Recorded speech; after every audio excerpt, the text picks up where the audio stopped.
اسی طرح سے ایک اور سوال جو قربانی سے متعلق ہے کہ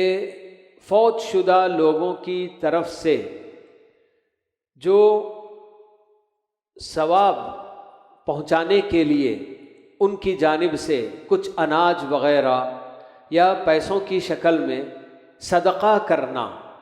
تو یہ یقیناً وہ عمل ہے جس کو اللہ کے نبی صلی اللہ علیہ وسلم نے اس پر ابھارا ہے اور ترغیب بھی دلائی ہے کہ اپنے فوت شدہ ماں باپ یا دادا دادی، نانا نانی، یا جن سے بھی آپ کا تعلق زیادہ گہرا تھا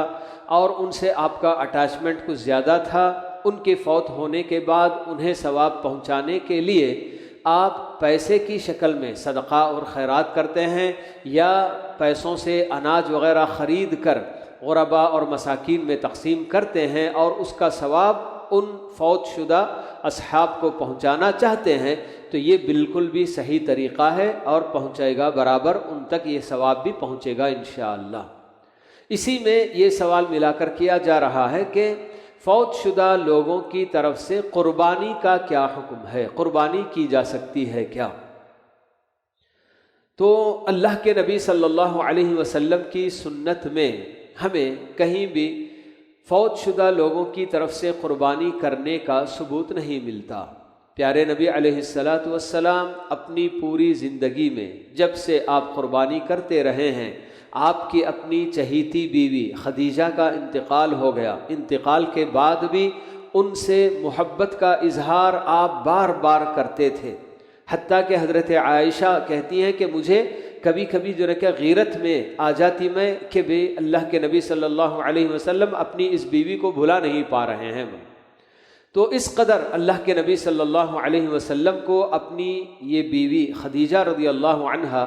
بالکل بہت زیادہ عزیز تھی، بہت ان سے محبت تھی، مگر اس کے باوجود آپ نے کبھی خدیجہ کے نام سے، نہ اپنی بیٹیوں کے نام سے، نہ اپنے چچا حمزہ کے نام سے، کیونکہ حمزہ بھی شہید ہو گئے تھے جنگ احد میں، مگر اس کے باوجود اللہ کے نبی صلی اللہ علیہ وسلم نے اپنے قریبی رشتہ داروں کے نام سے الگ سے کوئی قربانی آپ نے نہیں دی۔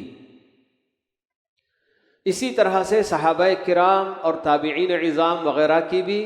سنتوں میں ہمیں اس طرح کی کوئی بات نہیں ملتی، تو اس لیے زیادہ مناسب اور بہتر یہی ہے کہ آدمی الگ سے فوت شدہ لوگوں کے نام سے قربانی خرید کر کرنا یہ کیا ہے،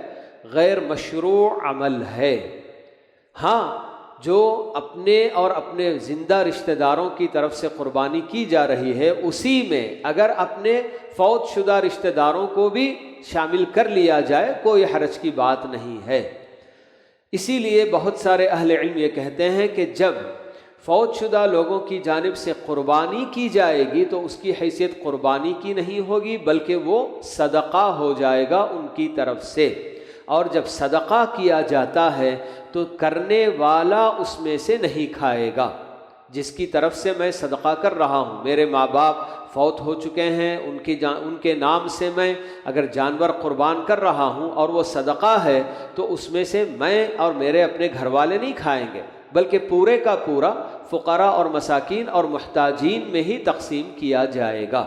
تو اس طرح قربانی بھی اگر کسی نے فوت شدہ آدمی کی طرف سے کی تو وہ اس کے نام پر صدقہ ہوگا، تو وہ پورے کا پورا گوشت فقراء مساکین میں تقسیم کرنا ہوگا۔